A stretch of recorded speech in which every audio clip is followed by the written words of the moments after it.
ଶୁଭ ସକାଳ ସାଙ୍ଗମାନେ। ଆଜି ହେଉଛି ପବିତ୍ର ମହାଶିବରାତ୍ରି ଚତୁର୍ଦ୍ଦଶୀ ବାର। ତ ମୁଁ ଆସିଥିଲି ସକାଳେ ବାଡ଼ିକି ଫୁଲ ତୋଳିବା ପାଇଁ। ସକାଳ ତ ନୁହେଁ, ଟିକେ ଲେଟ୍ ହେଇଥିଲା, କାହିଁକିନା ଦେହ ବହୁତ ଖରାପ, ତ ଥଣ୍ଡାରେ ଜ୍ୱର ବହୁଛୁ, ତ ଭଏସ୍ ଟାଇମ୍ ମୋର କ୍ଲିୟର୍ ଆସୁନି, ତ ଆଡ଼ଜଷ୍ଟ କରିନେବେ ସାଙ୍ଗମାନେ।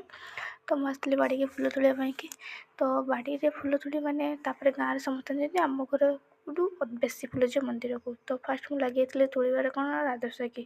ତ ରାଧାସ୍ୱାକ୍ଷୀ ତୋଳିଥିଲି। ଭାଇ କହିଲା ଯେ ଡାଲି ତୋଳିବି ନା, ବୋଲି ଆଉ ଯେତିକି ଫୁଟିଛି ତ ବେଶୀ ଫୁଟିନି, ବଟ୍ ଯେତିକି ଫୁଟିଛି ତୋଳିବି, କାହିଁକିନା ଆଜି ବାରରେ ତ ମନ୍ଦିର ଯିବାନେ ଫୁଲ ଗଲେ କ'ଣ ଭଲ ଲାଗିବ କି? ଫୁଲ ତ ନେଇକି ଯିବା ପାଇଁ ପଡ଼ିବ। ତ ବହୁତ ସାରା ଫୁଲ, ତ ଗୋଟେ ପାଚିଆ ଗୋଟେ ଥାଳି ନେଇକି ପଳେଇ ଆସିଥିଲି।